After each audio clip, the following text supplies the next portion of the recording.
নমস্কার বন্ধুরা, ক্রিকেট বিশ্বে এখন সবথেকে বড় খবর আইসিসি ভার্সেস বিসিবি। আমরা সকলে জানি বাংলাদেশ ক্রিকেট বোর্ড ভারতের মাটিতে এসে টি-20 বিশ্বকাপ না খেলার জন্য আইসিসিকে আবেদন পাঠিয়েছিল। কিন্তু আইসিসির কড়া বার্তা যা ক্রিকেট মহলে কিন্তু একটা বিরাট বড় আলোড়ন সৃষ্টি করেছে। আইসিসি কিন্তু পরিষ্কার জানিয়ে দিয়েছে, হলে তোমরা ভারতে এসে খেলো, না হলে কিন্তু তোমরা পয়েন্ট হারাবে। আইসিসি কেন এরকম কড়া বার্তা দিলেন, এরপর বাংলাদেশি ক্রিকেট বোর্ড কি করবেন, এই সমস্ত কিছু নিয়ে আজকের এই ভিডিওতে ছোট্ট করে একটু আলোচনা করব। তো ভিডিওটি শেষ পর্যন্ত দেখতে থাকুন। চলুন শুরু করা যাক। আইসিসিকে সরাসরি আবেদন করেন এবং বলেন যে আমরা ভারতে গিয়ে বিশ্বকাপ খেলবো না।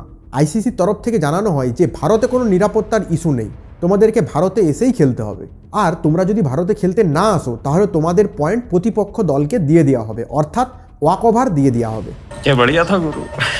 এখন বাংলাদেশি সমর্থকরা বলছেন যে বিসিবিকে চাপে ফেরানোর জন্য একটা নতুন চাল চালছেন ভারত। অন্যদিকে বাংলাদেশ ক্রিকেট বোর্ডের পাল্টা ব্যবস্থা, তারা কিন্তু বিশ্বকাপ বয়কট করবেন।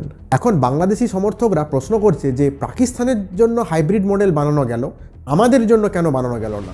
हमारे यहाँ ऐसा ही होता है। অন্যদিকে আইসিসি মনে করছেন যে ভারতে এমন কোনো বড় যুদ্ধ চলেনি যার জন্য খেলা অন্য ভেন্যুতে গিয়ে করানো উচিত।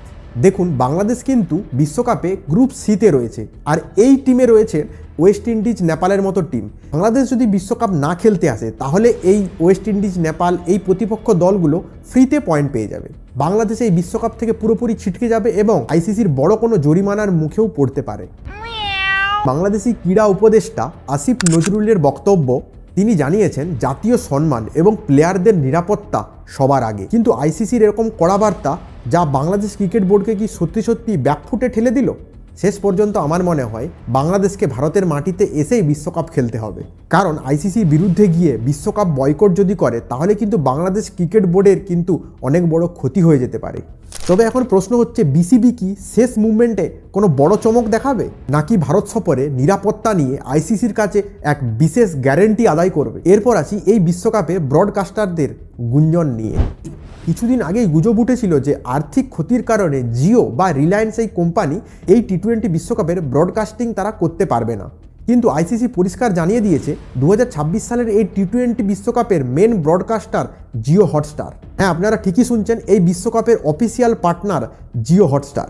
এর মানে হলো টিভি এবং মোবাইল এই দুটো জায়গায় বিশ্বকাপ দেখানো হবে। জিওর আইসিসির সাথে যে $3 বিলিয়ন যে চুক্তি হয়েছিল তাতেও কিন্তু কোনো পরিবর্তন আসেনি।